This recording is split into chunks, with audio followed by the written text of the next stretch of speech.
What's up? What's up? Welcome to the Smash Masters podcast, episode 88. 88. This is where we talk about collision repair, PDR, everything in between. We already got Alex and Cass in the comments. What's up, peoples? What's good? What's up, James? How's it going? Hey, James. What's going on, everybody?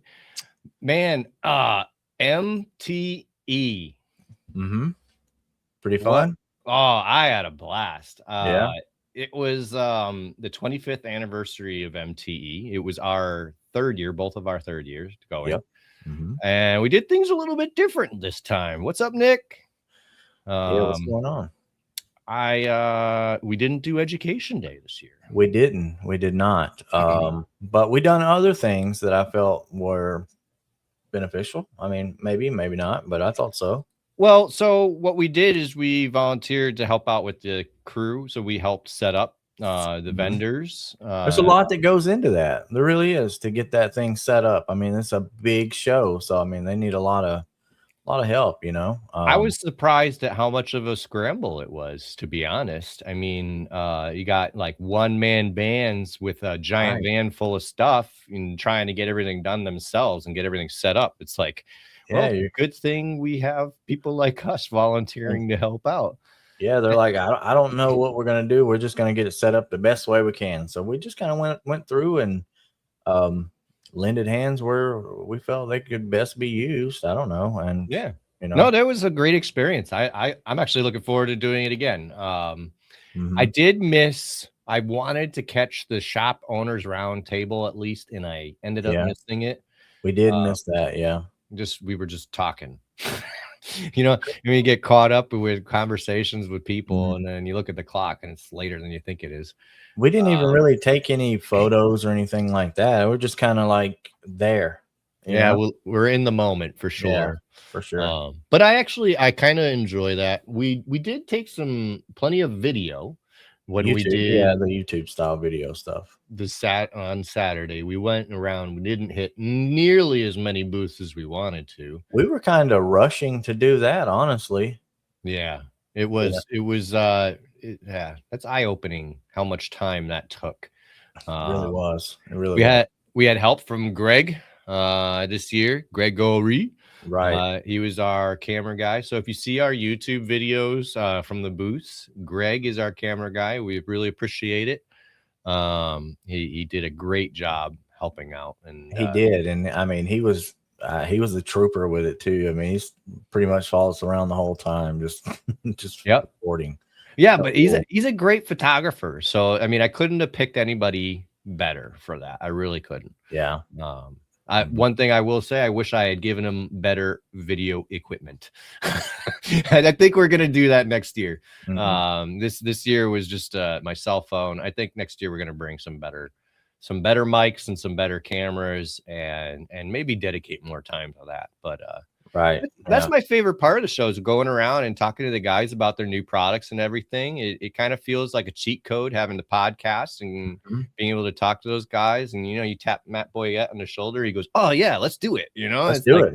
Yeah. He just leaves the conversation he's having behind. Everybody was real open to doing it. It's just like finding the amount of time and stuff, to catch everybody. So I mean, we'll probably up it even more this coming, the next roll around. Probably do a 2-camera setup, better cameras, like you said, better equipment, and just kind of overall make the feel a little bit more interesting. But it was still fun. It was still fun. Oh yeah, I loved it. Yeah, that's my favorite thing to do. We put out videos now from a few places, but I've got a bunch more footage to go through, a bunch more videos. Make sure to follow the YouTube. But yeah, sorry, go ahead. I was gonna say more going to come out throughout the weeks. So yeah, sure. Man, I think I'm gonna take Keith Gozantino. I think I'm gonna take his and split it into multiple videos. He was like, what? I think we sit there for an hour, maybe at least. At least. But it was cool. Like, I mean, I love listening to that guy talk about dent repair and theory, and then he comes out and he shows you the tool he just made for that theory, and had so much good stuff to say. Like talking about the new tabs he made, like how he got to that point from where they are now and where they started with, and the all that stuff. It's all He's a really video, smart but guy. it's awesome. He's a very smart guy. Awesome stuff.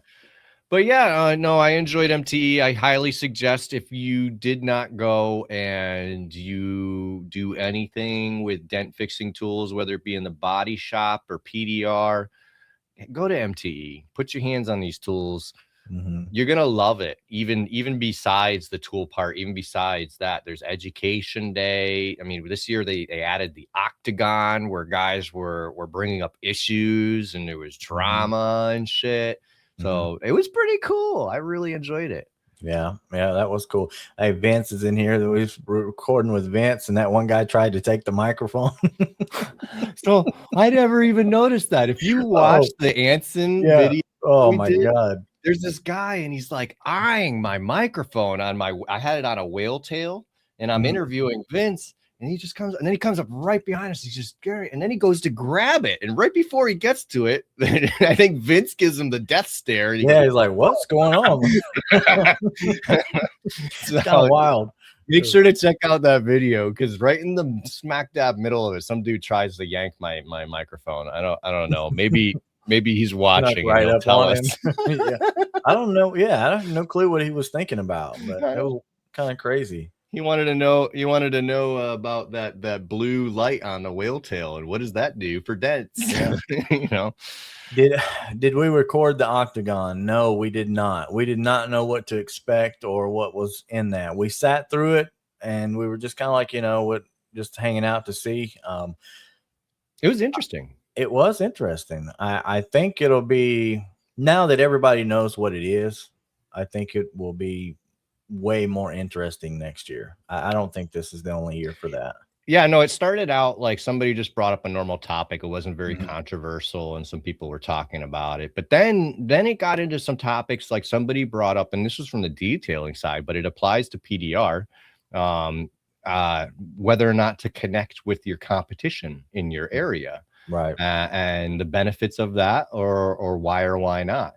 And that actually started some heated conversations. It actually took up most of the time, that one. Yeah, it did. So anyway, it was very interesting, and I learned. So like they had some good talking points. I mean, it's kind of like one of those things where somebody come back with something and you're like, well, that's pretty cool. Let's see what this guy says, and then whatever else, it was back and forth, kind of neat. Yeah, very cool. I mean, Lee Roth, he's done a great job up there, getting that set up together. Yeah. So I don't think this will be the only year for that. Well, anyway, my point is go to MTE. It's right. It's awesome. It's worth it. It's worth the investment. And honestly, I just want to meet all of you, just like I got to meet a bunch of you this year. So we spent a lot of time doing that, and that was the fun. That was the best part. I think that's why we didn't get so much video or pictures and stuff, just because we spent most of the time doing that. Yeah, it was definitely very good, Vince. Steven Dyke and I in the octagon next year. I love it. Let's do it. I love it.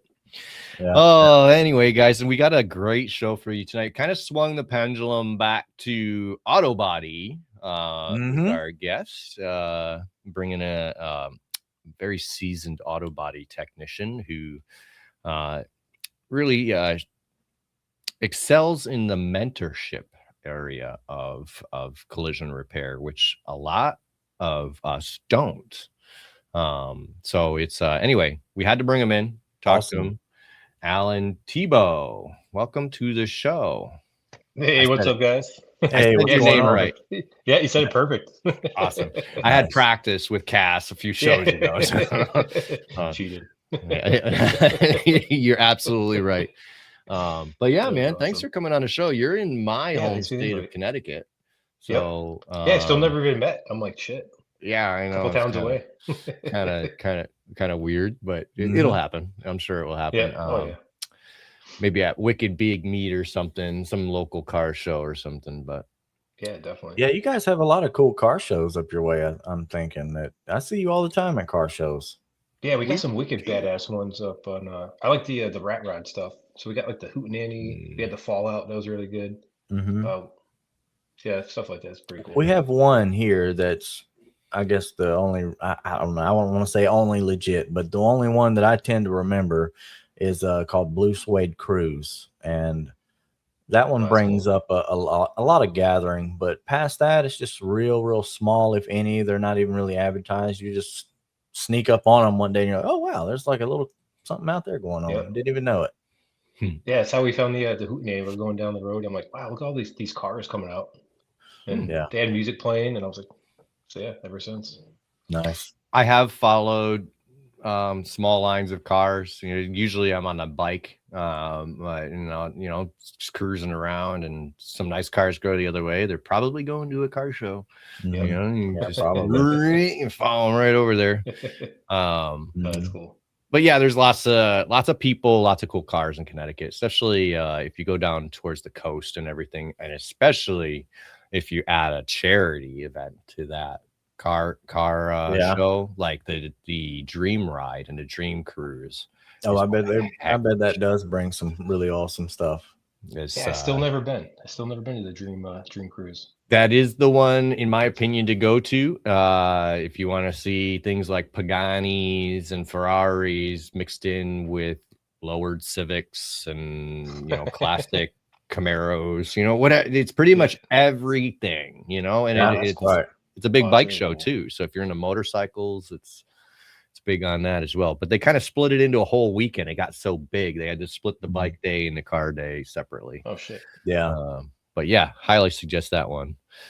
But we're all really car guys here. I want to know, let's start your story and go way back. What got you interested in cars, Alan? So I guess going way back, I would say in high school, I had my first car. It was an 88 Corolla. I think it lasted 7 days before I wrapped it around a telephone pole. Oh, and I was like, wow. Okay. And then, after that, then I got a Monte Carlo SS, or a Monte Carlo that I turned into an SS.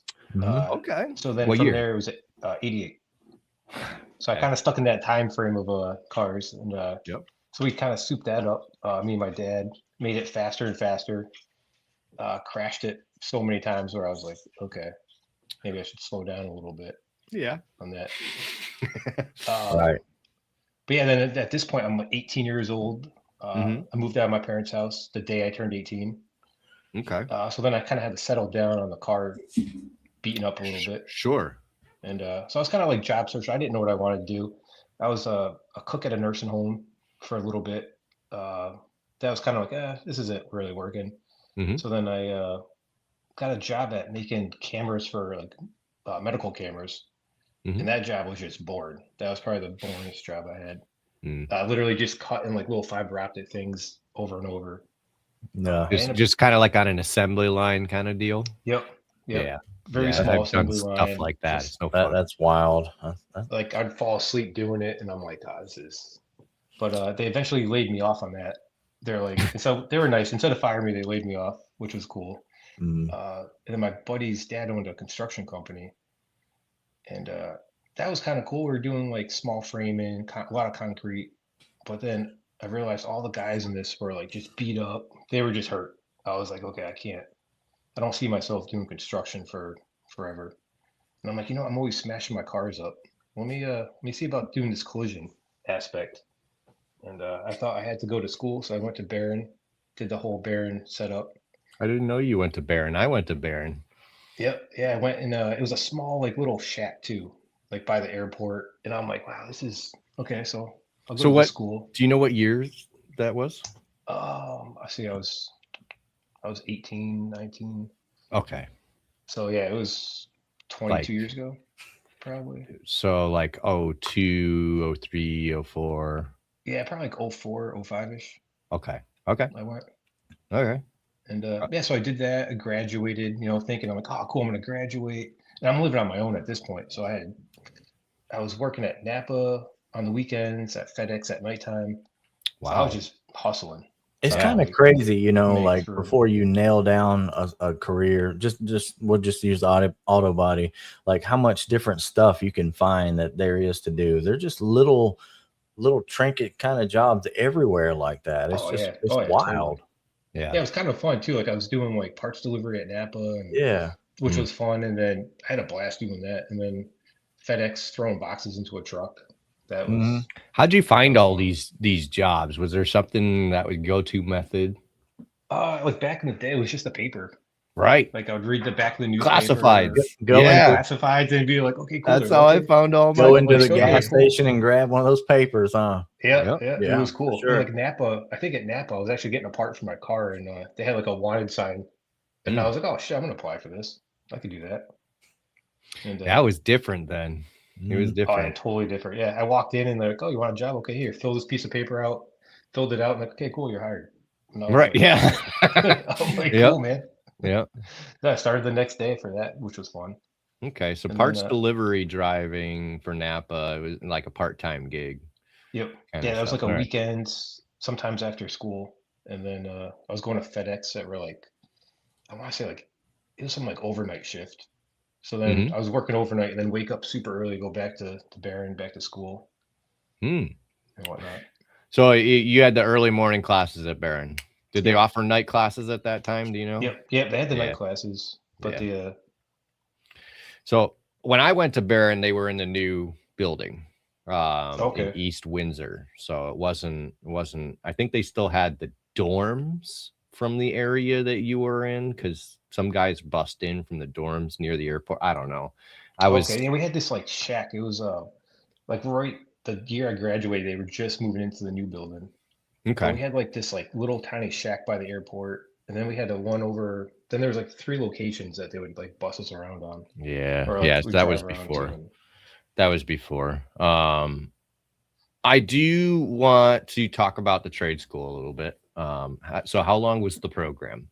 It was like 15 months.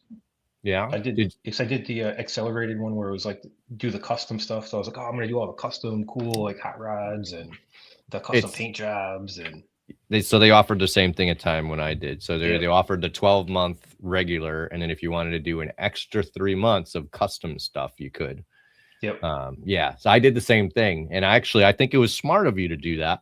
And I recommend people do that kind of stuff, because then when you go for your job, not only can you say you went to the trade school, you can say you did the extra 3 months. You could have graduated 3 months earlier, and you decided to stick around longer. And yeah, it's to do fun things like airbrushing and metal fab and that kind of stuff. But hey, all they see at the auto body shop is that you put in extra effort.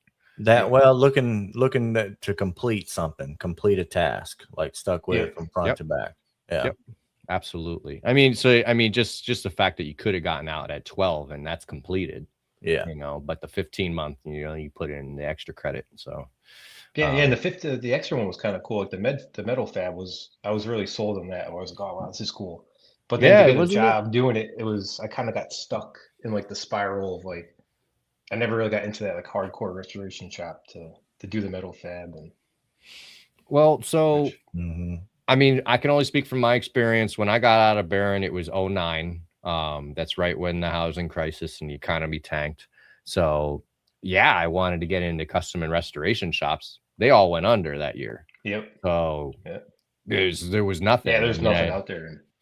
So it was collision. Any job at that point is good. Right.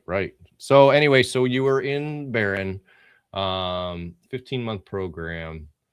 Or maybe the 18, whatever did that. And then, so I thought when I was graduating, I was like, oh, cool. I'm going to be a frame tech. I'm going to do some custom metal work. So I got to my first shop and they're like, oh no, here's a broom. Yeah. Start sweeping. And I was like, wait, what? I just went to school. What kind of shop was your first shop? Was it like a dealership? No, it's like a little mom and pop shop. Okay. Okay. Well, I mean, I'm not gonna lie, like I fucked everything up first. I was there for 3 years. When I first got there was this guy that kind of took me under his wing. Actually, I just started working with him again. But the coolest dude ever. Isn't that cool? He was an awesome painter, like probably one of the best painters to this day I've ever worked with. And he just took me under his wing and he's like, hey, no, I'm gonna show you the ropes. And he would show me how to do it, and I would just make a mess of whatever he showed me. Like, oh, here, just go put this door handle in that pickup truck. I just remember a green pickup truck. Go put the door handle in, super easy. I'm like, yeah. He just painted it. Dude, I scratched that thing from like one end to another, and I'm like, I was like, oh, dude. No. And he just like put his head, he's like, okay, we're gonna learn from this. We're not gonna do that again. And Wow. he never he was just so calm and cool about it. Where you got lucky. Yep. You got lucky. I'm happy for you that you found someone like that, because most of us don't. Yeah. I mean, there's other guys in the shop that would just be like, oh, what's going on? And he'd be like, nope, I'm gonna take him under my wing and kind of show him. And that's awesome. So and you cool. work with him now again? Yep. You said? Yeah. So so I worked with him for 6 years, and then me and him, every time he went to a shop, he would kind of like bring me with him. And then then we kind of separated for like 14 years, and I got him a job where I am now, and it's awesome. It's kind of like this, like a circle of life almost. That's cool. That's cool. Very cool. I mean, in my little circle, I had an apprentice at one shop, and he had some knowledge, but he wanted to be a body tech, and so he worked with me for a while, and he left that shop before I did, and now I work with him again. Oh, that's cool. Yeah, and he has totally surpassed. What's up, Corey? It's totally and Ryan. Hey, Ryan. Just, I mean, he's over there. So first, I'll start from the beginning. When he was an apprentice, I don't know, me and an apprentice, it's kind of a bust each other's chops kind of relationship, but still, like, I'll go to war for you, like I'm your best friend at that point, but it's kind of a bust each other chops kind of deal. My fellow body techs, we do that a little bit, but not as much. It's more of a professional relationship. So he comes into this shop and he starts busting my chops right away. I'm like, whoa. We're cool now. You're not the apprentice anymore. We can be cool. He's like, oh, okay. Okay. He's like, I don't know how to do it. Now I get it. Now I understand what we're doing. Now we could be best friends holding hands through the field of daisies, So, so anyway, with razor blades sticking out. Yeah. But anyway, no, just, it's very cool to see his progression through the industry and seeing that he went through it. Anyway, it's out of all the apprentices I had, he was one of the good ones, and there's a few other good ones that are still in it. But anyway, that's that was my little circle. No, that's awesome. Yeah, it's cool seeing like that whole circle come back to you like that, where it's and it's kind of a small network. I mean, every time I've changed shops, there's always been somebody that's like, oh, you work with this guy? Yeah, I worked with that guy. And then you have a connection with people, or and somebody comes in for an interview. It's like, oh, I know that guy, and so it's, somehow everyone knows everyone almost, where it's right? kind of cool. It happens. It happens. I know. Sure. I got a big circle around here, mostly because I had to travel a lot, but I found myself knowing pretty much everybody at every one of these body shops at one point or another. Lots of cool people out here, though. Yeah. Even up here, half of us are cool. Yeah, I'd say it's about half. I'd say it's about half. But travel some places and see like somebody over at a new shop and then you didn't know they moved to, and they just pop up one day and you're like, oh wow, you're over here now. Look at this guy. What's worse is when you're working at a shop and you decide you want to leave, so you go interview somewhere, and while you're on your interview, you see people that you know. You're like, right. Don't tell anyone I'm here.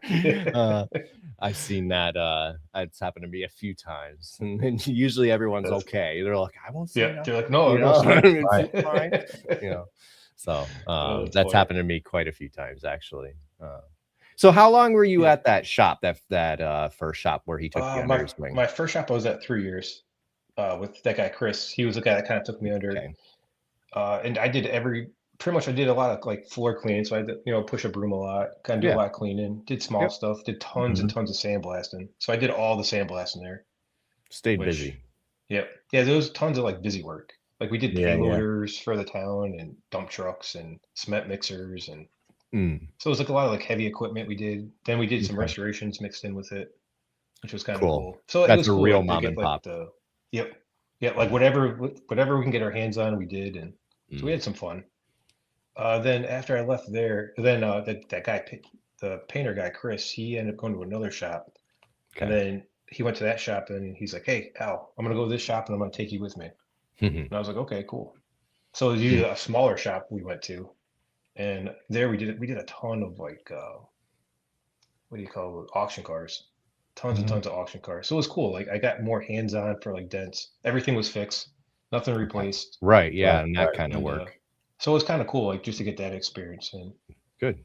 But no frame machine. Like we had a frame machine, but it was just outdated and whatnot. That's normal. Yeah, pretty normal, I'd say. I mean, that's same way here. Same way here. I mean, old frame machines.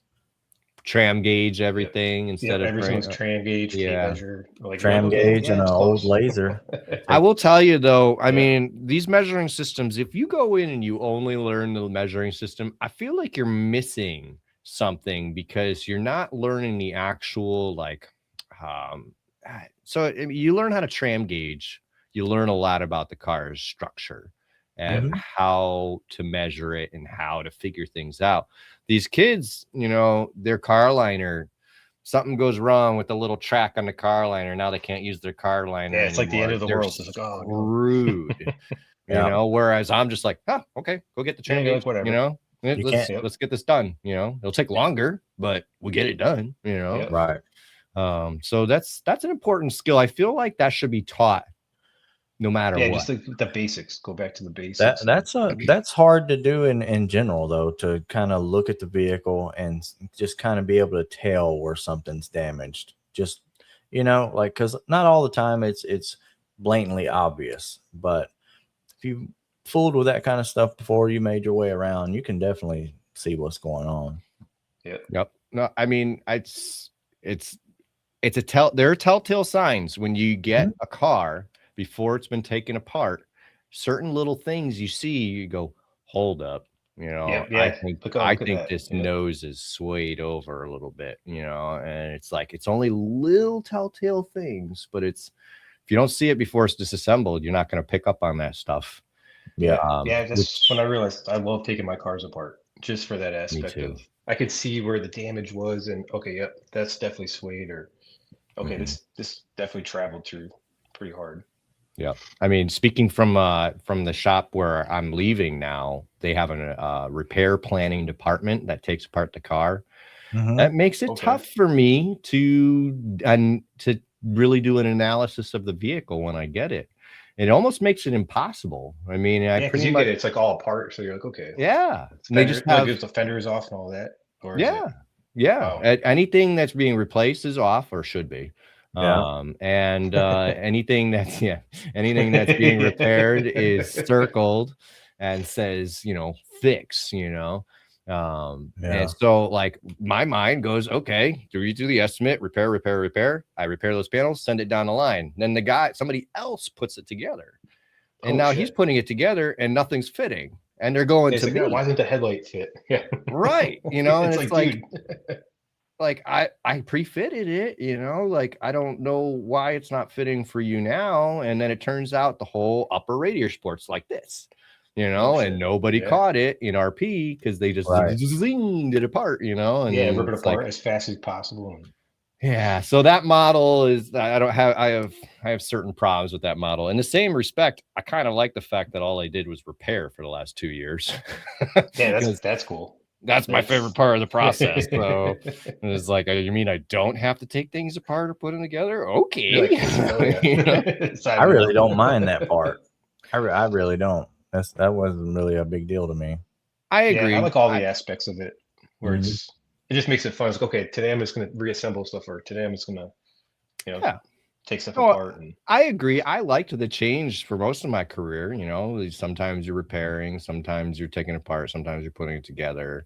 You know, I do appreciate that, and the whole ability to, you know, step back and I did this job. You know, maybe not painting. I'm not really into painting. I'll hand that off to somebody else. But other than that, absolutely. You know, I loved every aspect of the job. I just these last 2 years focused on my favorite part of the job, which is the repair part. So that was kind of nice. Yeah, that's cool. But that's very cool. Yeah. Nick laughed. So what? Somebody said something funny? Dude, this comment section over here has been extremely wild. It's been pretty good. No, well, no, like the spam stuff has been wild today. Yeah, for sure. It has been wild. Yeah, you got people calling you out as well. Yeah. Jordan talking about as fast as I can put something together and take it apart. I was pretty quick at it back in the day.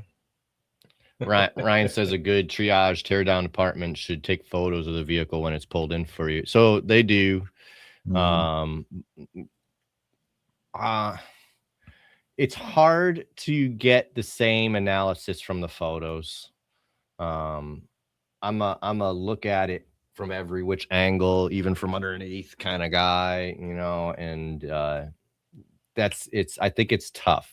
So I agree with you, Ryan. But I think the best thing to do is really get the technician's eye on any car they're going to fix. And I agree with that. Before it's taken apart, and I mean, it's also helps with other things where the technician's the one that's going to have to replace or repair it. Ask their opinion what they want to do. Don't just tell them what to do. And then when they tell you that's not possible later, everyone's scrambling to change things. It's like, how about we just do it right from the start? But like aftermarket Challenger or bumpers pretty much aren't going to fit. Right. You got to know that kind of stuff. I love the aftermarket parts. Nissan aftermarket parts really aren't going to fit that well. So if you got some of those coming through and you didn't do any kind of fitting with the adjacent panels, you're probably going to have a good afternoon, especially if you're on flat rate. Yep. And I know that you guys are mostly hourly up your way, right? Yes. Hourly salary. How does that work? Because in where I'm from, me and the guy that was commenting, Jordan, we're mostly flat rate down here all year. So I haven't really worked on like an hourly commission thing. And I'd seen some comments through one of the Facebook posts that were like, is hourly or flat rate better? Who's the, and then I was kind of reading through both cons and pros from both sides. And, I guess it's just whatever you get used to. I don't know. Yeah. I guess if you have a good adjuster, you'll flat rate's the way to go. But if you don't, you're fighting for every hour, everything you do. Because they just switched me to flat rate. I'm like, oh, it's been interesting. The writing aspect is something I never considered earlier on. I always thought the hourly would be better for me because up here it always got slow in the summer. So I was like, I'm not working for free, so I'm going to get this hourly job. And it pretty much, I think the shops were in tune with that. And they said, oh, we got to go hourly so our guys get paid even in the slow season. Yeah. So most of the shops went hourly up here,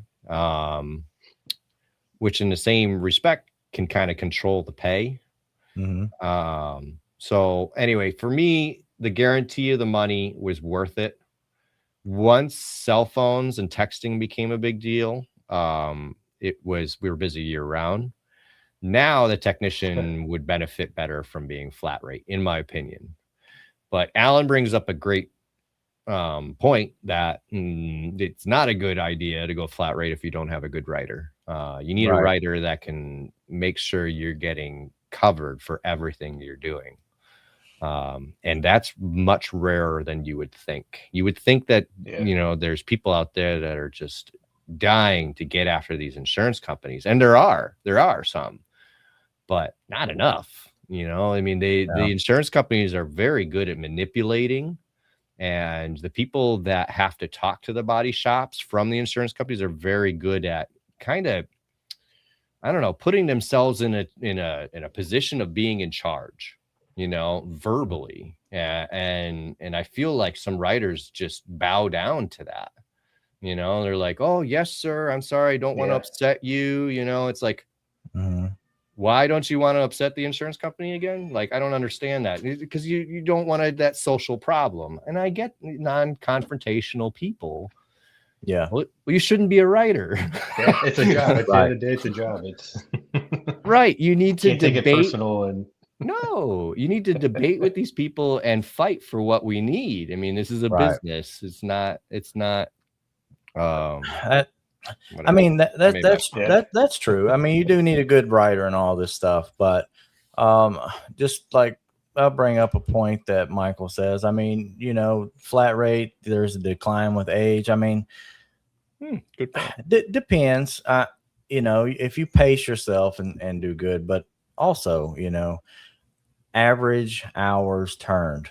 I mean, how much is it going to take for you to make $2,000? What are you comfortable with? $1,500 or $1,000? I mean, if you turn 50 to 60 hours a week and whatever that brings you to, and if you're good with that, it's cool. You know, it's fine. But I don't know. With me, flat rate would be the only way I would work in auto body. I would not work hourly. And that's really because when you work by the hour, you're pretty much inclined to do any and every specific job, whether or not it's correct. And with flat rate, you know, you have more say so of what you can do with some of these cars. And I feel more correctly, but that's just me. You know, I've never worked an hourly and I don't know. So it's an interesting take. It's just different for me. I think different parts of the country you're going to have different answers, hourly versus flat rate, you know, depends on the area for sure. Yeah. For absolute. Yeah. It's very different industry depending on where you are.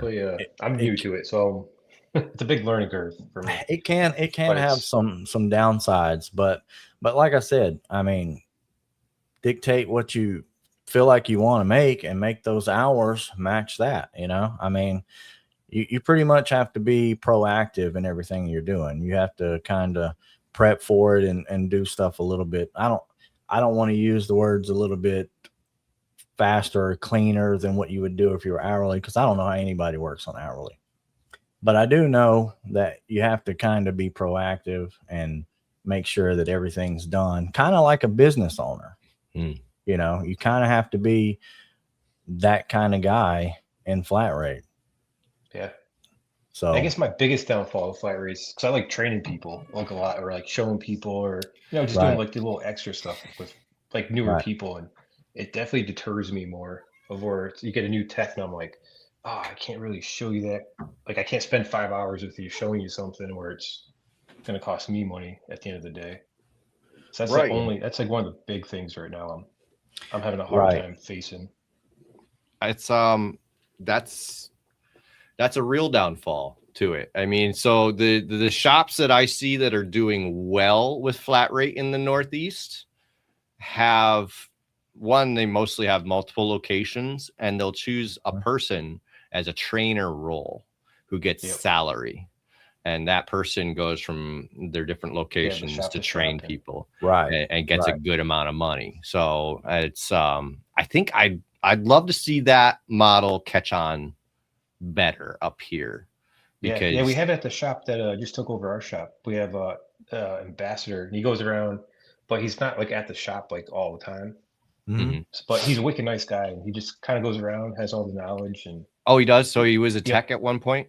Yeah, he was a tech, and then so now he kind of just goes and, like, if they get a new tech, like a brand new tech, he'll like sit with them for a couple months, I think, and just show them the ropes. And so that's cool and stuff. I like hearing that. That's cool. I didn't know that. So that's good to hear. But you want a mentor. But for me, it's hard sometimes where I'm like, oh, I just want to like show this person, like I want to show them a little bit more than, you know. Right. So yeah, that's a little sad to me. I mean, I'm a little excited for you for the flat rate, because I feel like the potential for making when it's money good, is there. So far, it's been pretty solid. Where I'm like, okay, this is cool. Yeah. So I can kind of control my hours. Where I'm like, okay, you know what? I'm starting to figure out like, oh, if I get this car here and there, I get this for it, and so it's kind of fun. It's like a new game almost. Yeah, you kind of have to set them in like, well, I'll get these set up for tear down, and then I get these set up for body or whatever you're doing to them. And then I get these set up for hang ups, you know, and then you might have to schedule a hang up and then a repair or something throughout the week. But, you know, you always get your first, you know, kind of, that's why I said being proactive. You got to kind of make which ones can go, at which day and times and all that stuff. Whether you're hourly, you're just like, well, let me just whatever this guy you says, just kind of go one that's at what a I'm time. gonna do. Yeah. I mean, I never had an issue stepping away from my job and going to help somebody because I'm hourly and getting paid the same either way. Well, I mean, nobody really had any issues stepping away from anybody. I mean, I don't think that's really it ain't really that serious in that motivation. You're not like, I don't know how to explain it. I think people that never done it, when they look at it, they're like, I just got to be wide open all the time. And that's not really the case. Like, that's how I felt. It's definitely how I felt. I was like, I just got to go, go, go. And then now I'm starting to get into it where we all help each other still. And it hasn't really changed in the shop culture part of helping and stuff, which is cool. Yeah, absolutely. So, I mean, getting back to your story, you're in your second shop. I'm assuming that's not Vernon. No, that was it was like a little tiny shop. It's called Auto Network in Ellington. They're no longer there, but we just did mostly just a ton of like just cars, used cars and auction cars. We did some customer cars here and there. We did a couple little restorations here and there, but then we got super slow. So there's a week where they didn't have work for me, so I was like, oh, you know what? So I was doing some side work at home, and then I just went to the shop in hometown, and I was like, oh, let me just go walk in, introduce myself. And so I walk in, introduce myself, and gave him my contact information. And a half hour later, he calls me like, hey, you want a job? Yeah, I'll hire you tomorrow. And I was like, oh shit, okay, I'll take that. And this shop I went to, they had a frame machine, they had an awesome paint booth, like it was real clean, it was cool. So I was like, oh yeah, this is nice. Because I've always worked at like little tiny, like kind of hole in the wall places, but this place was like, to me, it was like state of the art at the time. Yeah. And so I've been there 14 years as of this year. Okay, that's a long time. Pretty long. Yeah, it was the original owner of the place was awesome. He was it was kind of still like a mom and pop shop kind of, but he took it to the next level. He had multiple frame machines, 2 spray booths. Everything was clean and organized. If there's new equipment out, he's like, nope, I'm going to buy you whatever equipment's coming out. So we went like every 2 years, we'd get new spot welders, new welders, and very cool. And he took care of us. It was kind of cool. Yeah. For guys that don't know, he's not in Florida. He's in Connecticut. So I just seen Jordan asked is Alan in Florida too. So for everybody that's wondering, it's in Connecticut. Yeah, I could be in Florida. Yeah. Better weather. I want to be Florida this week. Better weather, except for a couple of days ago. It was pretty cold. It was pretty cold, but other than that, still better than here. Yeah, I think that 1 degree this morning, I was like, oh man, why am I going out? Yeah. I contemplated staying home today, but I would have been out in the cold getting ice off my roof. So it works. Would not have been worn. But yeah. Okay. So it's cool. With this place I was at too, like there was some negative like toxicity in it, and I always told myself like I don't want to be like that negative old guy. Like there was like a couple negative people in the shop I was at, like the new place I call it, and my mentor it was like in the back of my head, like I don't want to be that old grumpy guy. I still want to show people, and right. So when they first hired me, there was this one guy that was everything I did. He was always like, nope, he's doing this wrong. He's doing that wrong. And like at this point, I'm like 6 years in the trade. I've never put a quarter panel on a car. I don't know anything about framework. Okay. So like I was kind of new, kind of green in that aspect still. And so it was real hard at first to like prove myself. But every day I just kept proving myself, trying to get to the next level. And one day the boss was just like, hey, you want to go to frame school? Like, you want to go to the car liner school? I'm like, oh, hell yeah. Hell yeah. So he sends me down to school, and when I'm there, he's like, hey, what do you think of that frame machine you're on? And I'm like, oh, that thing is awesome. He's like, oh, cool, I just ordered it for you. It'll be up when you get back. And I'm like, oh, shit, yeah. Nice. So, yeah, thought that was pretty cool. And that is very cool. Ever since then, I've been a car liner junkie where I'm like, no, car liner. I love it. And yep. I'm a fan. I love the car liner stuff. Yeah. Yeah, I just like it's so simple. It's the simplicity. It's like, just awesome. Like upper body measurements are awesome. Yep. Like you could put a rear body panel. I don't fit nothing. I just slap around with the measurements and ship it. Yeah, that's it's I miss that. Carliner's got some pretty cool stuff involved with them nowadays. Yep. It's they do really good stuff. I mean, if you watch Auto Body Strong, one showcases their stuff a lot and really shows just the little things that even like after I used it for 10 years, the little things about car liner you just didn't know about and that make this part easier, that part easier. Yep. So it's I'm definitely a fan. It's not what I learned on. I learned on a Chief and an auto robot, and I miss those. I miss those auto robots. Those things were really cool. I mean, the whole car was like this up on the thing, but shit. Yeah, I never used one. they're just so simple. Just back it up, throw the clamps on, lift them up, crank it down. It's like, it was a nice frame machine. And the Chief was easy just to, drive the car up, chain it down, pull it, So the car liner actually added another level of complexity because even to lift the car, you got to go up, down, switch something, then up. It's like what? Like, can't I just hit up? No, I just want to go up.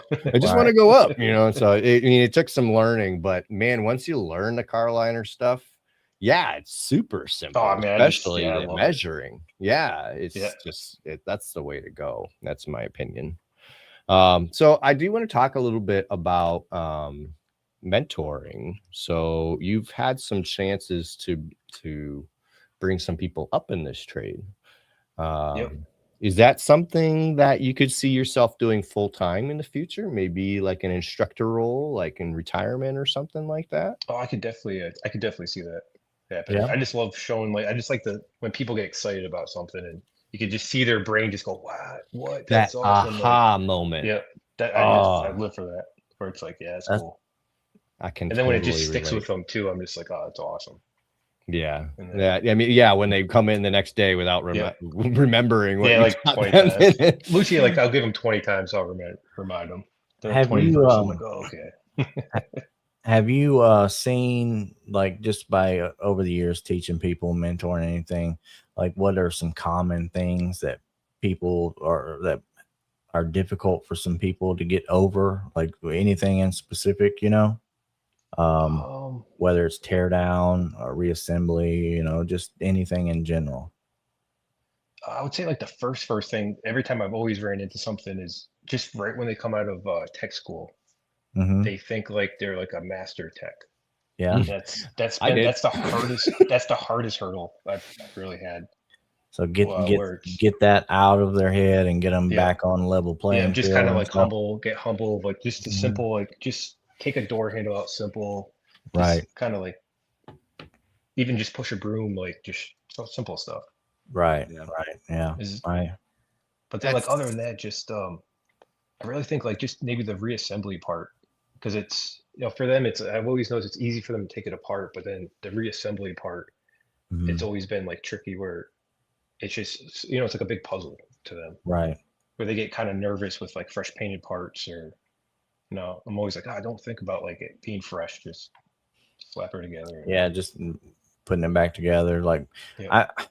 I seen where, people have trouble remembering where all the bolts and stuff go upon putting stuff back together. I can't remember what this bolt looked like, that one, and whatever, so forth. But if you teach them how to be neat and organized at the very beginning, then you can go a lot faster at the end. I mean, it does take once you get used to it, it's not long at all. Extra seconds. The process. Because what we do, so I got tackle boxes, with all the dividers, and we just label, okay, this is door. And I'd break it down okay, this is the bumper, do upper bumper, lower bumper. That's the best way. This is the sides of the bumper. So this way, when they're okay, cool, I can, it's not mind numbing. I mean, you should organize the stuff so that if you're not there that day, somebody else can figure it out. That's how organized it should be. Yeah. Yeah, definitely being organized is key. Definitely a key factor in it. For sure. Yeah. But we Are got it like there? right now. Like That's we got awesome. everyone at our shop now. We got so it's like we all do it the same. Where it's like okay, we take the car apart the same. We have carts like the bottom of the cart's damaged parts, middle of the cart, it Mhm. might be supplemental parts, and the top part's all good new parts. Just to like so everyone is like okay, cool, I can put this together. On the same If Al's page not of here, Mhm. Cass can put it together, vice versa. Or which is cool. No, that's Right. great. I mean, that's what you need. That's teamwork. Yeah. And you're also creating a process. I mean, one of the hardest things I've seen in most shops is communication. So the better your process is at cutting out the need for communication, I feel like the better your process is. And I think that's something that most guys don't think about when they create a process or shops. But I think it was Juan who said that to me. And I was like, man, you couldn't have like narrowed down my thought process any better. So I just want to be able to do my job. You know, if I need to communicate with someone, I've got no problem with that. But I'm way faster and way more efficient if I don't have to, you know, Yeah, like, you don't even think about it, you just do it. Right, exactly. I mean, if the parts department's doing something visually to the parts cart so that I know that when I look at that parts cart, all the parts have been matched and checked. I don't need to go ask somebody, are the parts here? I don't need to open the app to check if they're here. You know, I'll just visually, boom, Yeah, see the cart. Yep, there it is. Right. Yep. Grab it and go. Just and you create an efficient process. So Jordan said people don't just grab a box and throw stuff in it. I'm sure you all have a guy that worked there like that at one point or another. My favorite was when they would do that and then throw it in the car. So like all the bolts are just, I'm like, okay, cool. In the floorboard. Yep. All over the carpet and I'm like, this would be a fun night. Alex comes in and makes a good point. He says, tell your car liner rep that you want Mo clamp tools with the system. And I totally agree. Totally agree. Gotta love the Mo clamp tools. If you don't know, Alex is our contact from Mo clamp. Oh, cool. Yeah, we got tons and tons of Mo clamp. Oh yeah, I feel like we all do. I mean, it's the best clamps on the market. So it is hands down. Hands down. Yep. I have worked with a few people, Jordan, that just grab a box and throw it all in. I mean, it kind of, when I was first taught, we were taught paint cans, big paint cans, and you get one can for the whole bumper, one can for the whole door, one can for, you know, like, and stack them on top of each other or inside one another. I mean, hide them in the car. Where are the fasteners? I did that one time. Yeah. One big bucket for every part. So, I mean, when I started, I was in a Toyota dealership. So all we worked on were Toyotas. And to this day, you can take all the fasteners from a Toyota and throw them all in one bucket. I'm going to be fine. You know, I'll be perfectly fine because they haven't really changed the way they do fasteners over the years. Anyway. Right. But and so I understand that, but to nail down that organization so that in case you're not there, someone else can put it together is very important. And yeah, it took a minute to get. I had a shop that forced that on me. That's the only way I got those tackle boxes, and I started doing tackle boxes because I hated them at first. But that's the best way. And I went and I left that shop, went to another shop that was using bags. And I was like, oh hell no! I went and bought like 10 tackle boxes, and I bought the ones that shop was using. So they were like 30, 40 bucks a piece. So I spent like $400 or $500 on these tackle boxes. I use bags, and that was fine with me. But of course, everybody's different, you know. Yep. Yeah, everybody's different. Yeah. I mean, any amount of organization is right. Whatever you like.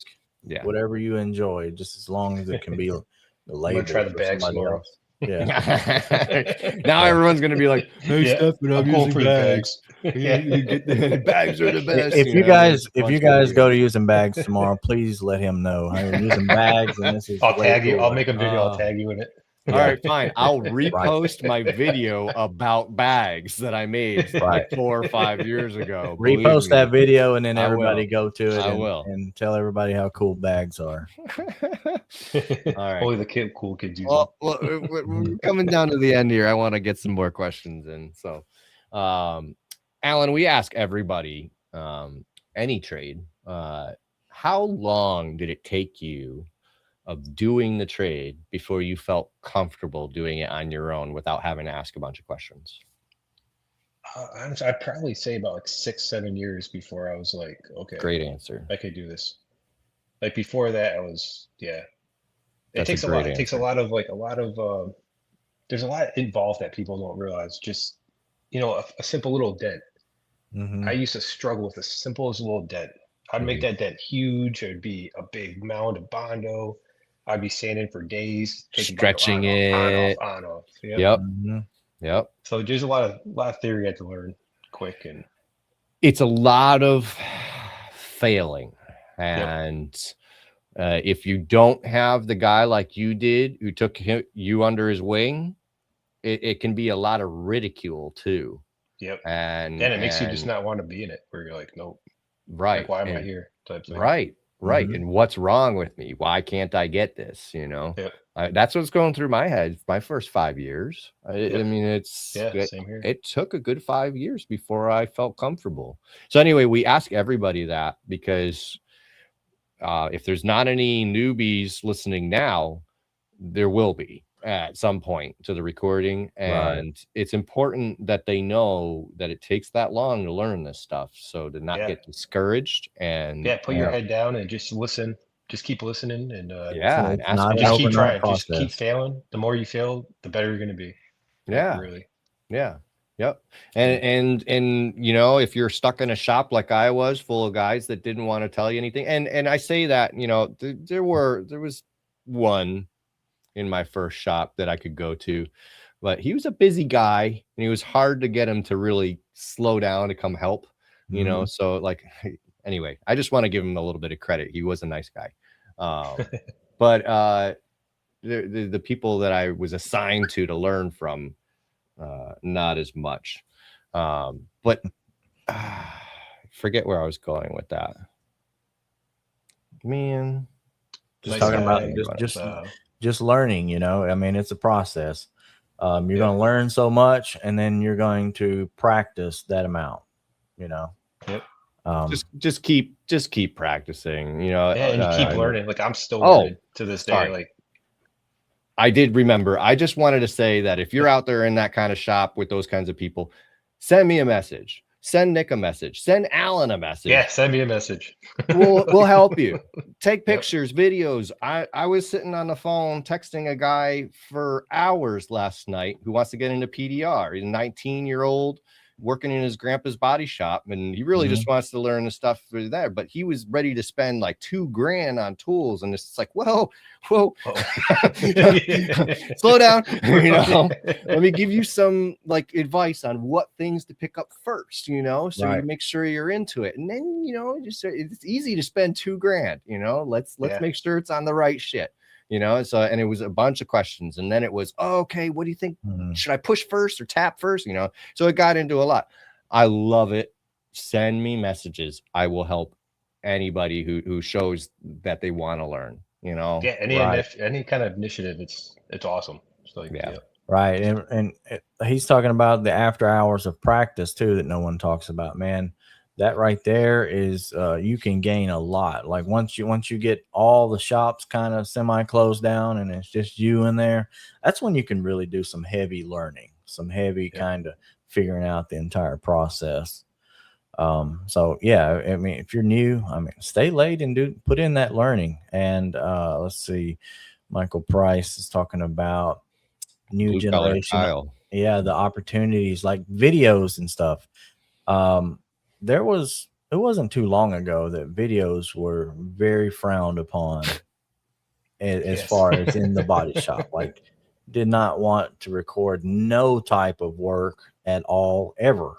Like, I watched someone get fired for it. Yeah, you could get fired for that kind of stuff really fast. So,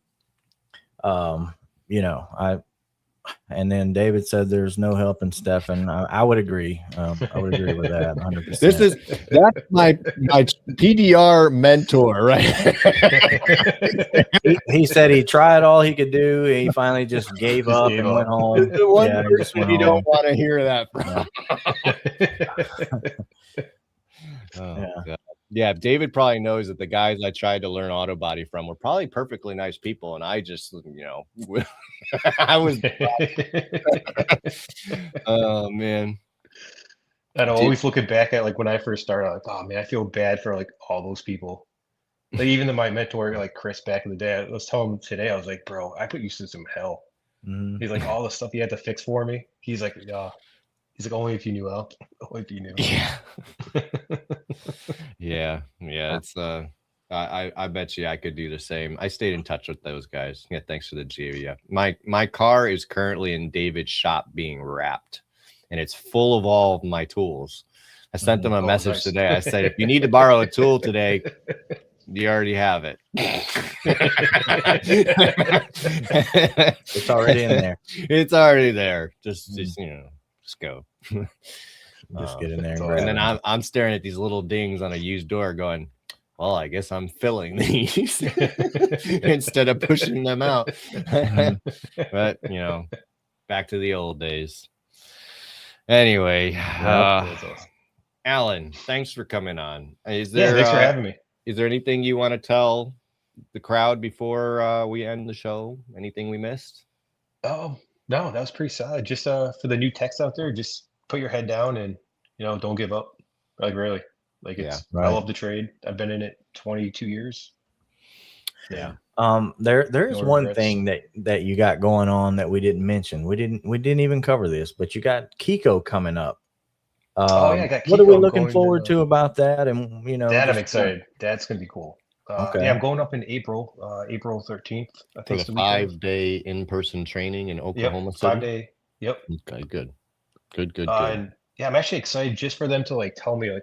So I've been watching a bunch of videos on like lights and how to read lights, and so I'm kind of excited to see like just the in person of like when I can like when I play something like, oh no, Al, you're over a little too much, or you're under too much, or right. Well, what's cool is they'll kind of set you up with some practicing where you'll be able to kind of self judge that. They'll help you. Oh, that's cool. But like really cool. You'll notice with the things that they have you do in the first couple of days, and they're going to work with the light big time. Oh, cool. Right. That's why I'm very excited for the light. Lots of tab theory and stuff. I mean, we'll probably see it as you go through, and then you probably tell your story and you come back like everything that you log through, and but it's going to become it's really cool. It's really cool to see. It's fun. It's a totally different experience than what's out there at the norm. I mean, they do an excellent job pretty much at every aspect of it. So it's fun. Cool. It's awesome. Yeah. No, it's super stoked for it. Everybody that I've talked to that's gone to the 5-day training goes, oh, I loved it. Now try and find any other training that any tech says that about. Right. Yeah. I'm probably one of those weird people that like, I love training. So I'm like, yeah. Oh, I do love training. But man, like going to the Rivian training and everything, I'm sitting there and I'm gathering information. Yeah, it's great. But most of it's very repetitive. Right. Very like shaking, it's important that they show you how to do all the steps with high voltage vehicles and everything. You don't want to die. But I've never had a ton of fun with it. I like the training, but I didn't have a ton of fun. Oklahoma City felt like a party where we learned how to glue pull. That's what it felt like, So. That's probably because 5 of us rented an Airbnb, and it probably was a party. That too. That's probably why that felt that way. But 3 of my coworkers just went, and they came back. They were like, "Oh, we loved it, had a great time," and they didn't have an Airbnb. So right. They didn't have as much fun as we did. I guarantee. No, they didn't. We definitely we had a blast. You get to look at Airbnbs now, so I'm pretty excited. So I'm like, cool. Yeah, you'll get to learn from Danny. What does that mean? I don't know that. I like training people for free. I don't know. Nick, Chris is coming in here with some weird comments. I don't even know what he's talking about. That's fine. You do you, Chris. Yeah. It's awesome. Christopher Allen says he loves your collision repair videos. Oh, thanks, man. Yeah, I'm still I'm getting better at them. Cass has definitely been critiquing me on that.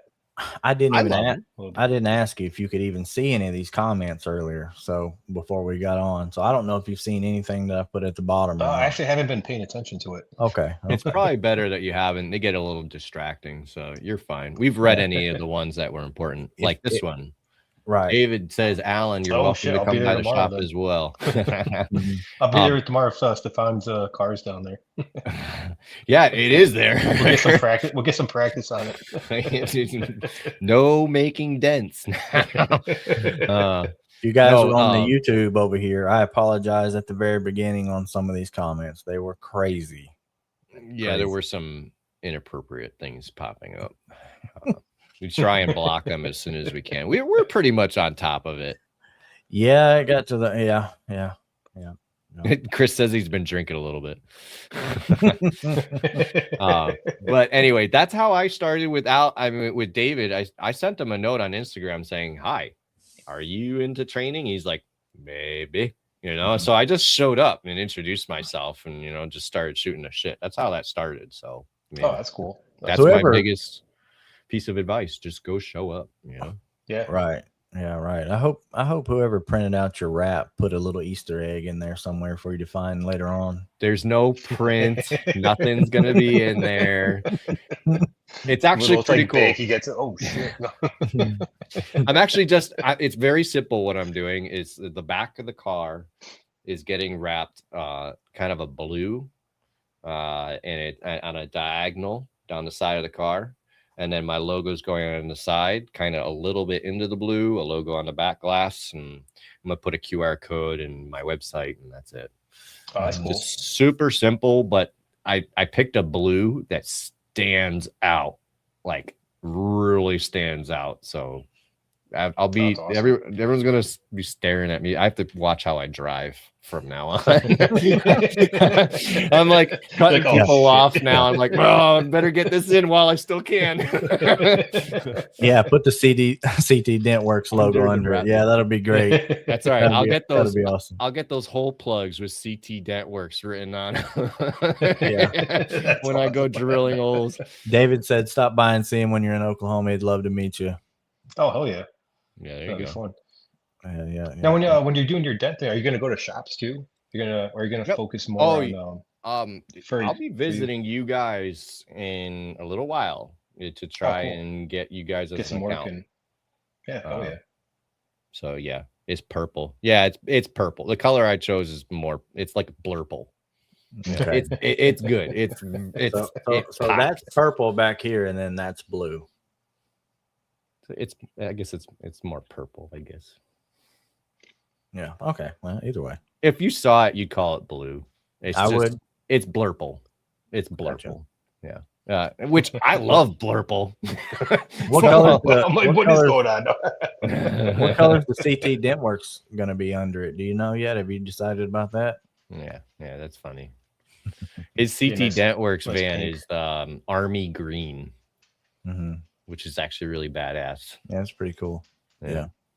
We'll have to do a picture of our two dent vehicles. That'd be sweet. That'd be sweet. All right, Alan. Thanks for coming on. I really enjoyed talking. No, thanks for having me, man. Yeah, and I'll definitely be showing up at your shop with my Blurple RAV4. I'm excited to see that. Trying to get some work there, but it doesn't matter. It's just a subliminal. Shush, David. Oh my God. All right. Well, we'll be back next week with another show. Really appreciate everybody coming on. Alan, stick tight. Don't go anywhere. We're gonna end the show and then we'll see you in the back room. Cool. Yeah. See all you guys next Monday. Yeah. Bye, everybody. So crank it up loud.